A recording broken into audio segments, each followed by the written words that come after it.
Monsieur le maire, monsieur le vice-président du conseil régional, madame la conseillère départementale, mesdames les maires, mesdames et messieurs les descendants juste parmi les nations, mesdames et messieurs en vos grades et qualités, je m'adresse aussi surtout aux enfants. Ils sont attentifs, merci. 17 personnes ont contribué au sauvetage des 4 membres de la famille Weiler, juifs allemands réfugiés en France dans les années 30, installés à Bédarieux dans l'Hérault depuis l'invasion. Émile Weiler, le père, était médecin, mais trouva un emploi de comptable. Il donnait aussi des cours privés d'anglais et sa femme des cours d'allemand pour compléter leurs revenus. La fille de Louis Villaret, employée aux abattoirs, et d'Yvonne, sa femme, ainsi que la fille de Charles Cabanis, pasteur de la communauté protestante, comptaient parmi leurs élèves. Après l'invasion allemande de la zone sud, les Weiler décidèrent de mettre leurs 2 filles en sécurité. Le couple Villaret accueillit Rachel, 8 ans, à titre gracieux, de novembre 42 au printemps 43. Dans les mêmes conditions, Anna, 11 ans, fut hébergée par Henri Bonafous, diplomate à la retraite, et Adrienne, sa femme.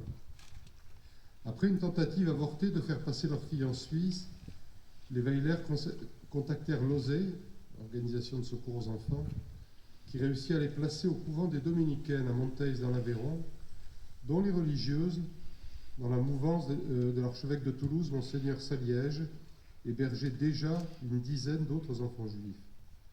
La mère supérieure, Albert-Marie, et sœur Hyacinthe, la directrice de l'internat, seule à connaître l'identité juive des 2 fillettes, leur firent un accueil chaleureux pendant leur séjour au couvent, du printemps 43 à mai 44.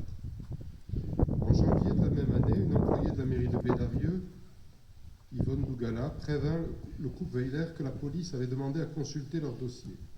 Inquiets, ils plongèrent dans la clandestinité. Mathilde Fabre, une employée des postes, leur offrit le gîte dans sa maison où elle vivait seule. Le pasteur Cabanis et Louis Villaret, aidés d'un couple d'épiciers, les Verdaguet, assurèrent leur ravitaillement. Mais en mai 44, prévenus d'un danger de perquisition allemande, les religieuses alertèrent les parents qu'il fallait retirer leur fille du couvent pour un asile plus sûr.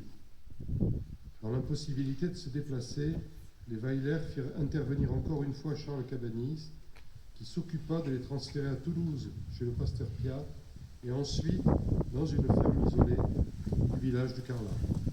Là, elles furent accueillies par Albert Laurent, un fermier célibataire, et sa nièce Mathilde, que le pasteur Cabanis connaissait d'avant-guerre, du temps où il avait officié comme pasteur du village. Les fillettes vécurent chez les Laurent à titre gracieux jusqu'à la libération, qui permit la réunion de toute la famille.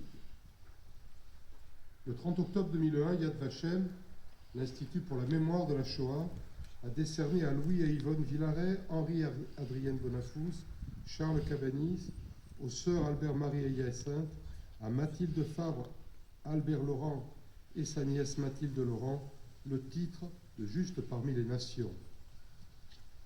Ils ont incarné ce que Vassili Grossman, dans son livre que je vous invite à lire, Vie et destin, nomme la bonté.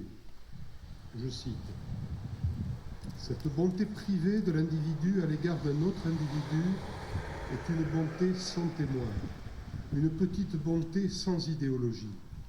On pourrait la qualifier de bonté sans pensée, la bonté des hommes hors du bien religieux ou social. Elle est cette bonté folle, ce qu'il y a d'humain en l'homme.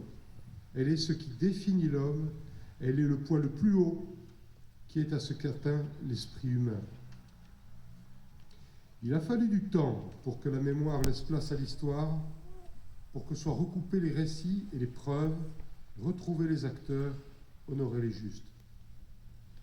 Les justes parmi les nations sont des personnes ayant fourni de façon désintéressée de l'aide concrète aux Juifs persécutés pendant la Shoah, qu'ils l'aient fait individuellement ou au sein de réseaux. Cette aide pouvait revêtir plusieurs formes: cacher, héberger, nourrir, fournir de faux papiers, etc. Ils étaient de toutes conditions sociales, d'opinion, de religion. Toutes les catégories sociales sont représentées parmi les justes. Instituteurs, paysans, policiers, gendarmes, pasteurs, prêtres, religieuses. La plus nombreuse étant celle des agriculteurs. Quand les justes témoignent, tous disent n'avoir fait que leur devoir en tant qu'humains.